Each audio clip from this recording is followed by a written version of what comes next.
Let's go back to politics. Protests raging outside the DNC in Chicago. Demonstrators call for Democrats to push for a ceasefire between Israel and Hamas, and they're pretty much anti-Semitic. But inside the arena, the Vice President, Harris, appeared to play both sides of the issue.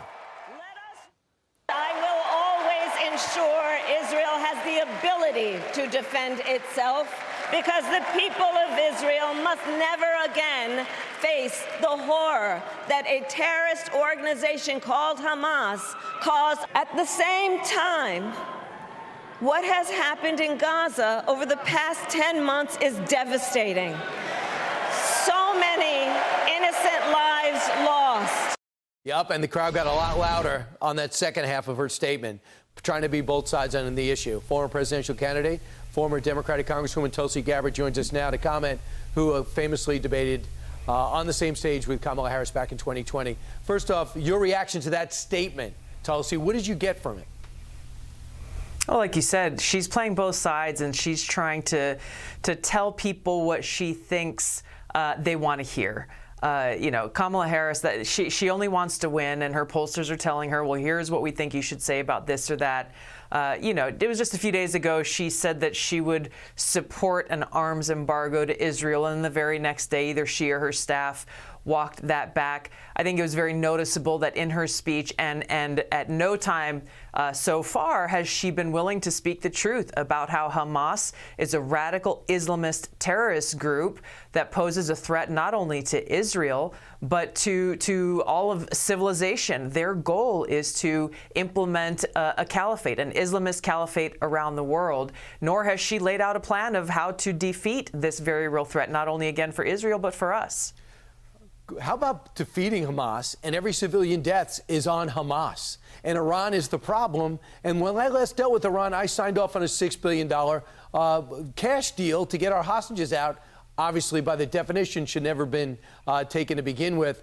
Not getting to victory when she had a chance, Congresswoman, to actually show herself with an ally. She chose not to show up when Prime Minister Netanyahu addressed a joint session of Congress. What should I read into that? Should I listen to that speech, or should I look at her actions?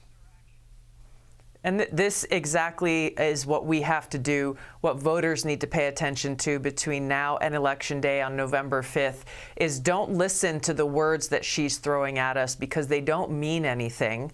We have to look at her record and her actions. She wants to be our president and commander-in-chief, and yet at no time has she demonstrated that she has any capability or that she is fit to serve in that position. In fact, she would be quite dangerous in that position, and I have no doubt she would try to weaponize and use our military in order to try to cover up and mask her weakness and insecurity. Tulsi, it's going to be a big day for the former president if the reports are correct, and RFK Jr. will appear with him in Arizona and say, I'm out, and I like all my supporters to go behind President Trump. Who are his supporters? You know him.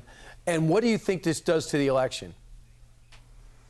You know, his supporters are independent-minded people who value freedom, who are concerned about what President Biden and Vice President Harris have done to our country and leading us into the brink of multiple regime change wars, the brink of World War III and nuclear war. They're concerned about this broken healthcare system and the deep rot of corruption that is entrenched in almost every agency in our government. We'll see what Bobby Kennedy decides to do, and you know, no vote should be taken for granted. He'll have to make the case to his supporters about the very clear contrast between Kamala Harris and Donald Trump. Kamala Harris standing for taking away our freedom, an increasingly tyrannical government, and more war, versus Donald Trump, who stands for peace, prosperity, and freedom. Tulsi, real quick, you already met with the former president about with debate prep. You went down there and told him what you know about Kamala Harris. How's he doing? He's doing great. You know, I think you saw last night in his response to Kamala Harris's speech, he knows the issues. He is very honed in on her record and reminding voters, as you started in this conversation, what have you done for the last 3.5 years? You can paint this rosy picture about what you're going to do, but we're paying attention to what you've already done and how her policies have destroyed our economy, made us less safe, both here at home and abroad. Tulsi Gabbard, thanks so much for stepping up for us this morning. Always great to see you. Thanks, Brian. Stay safe.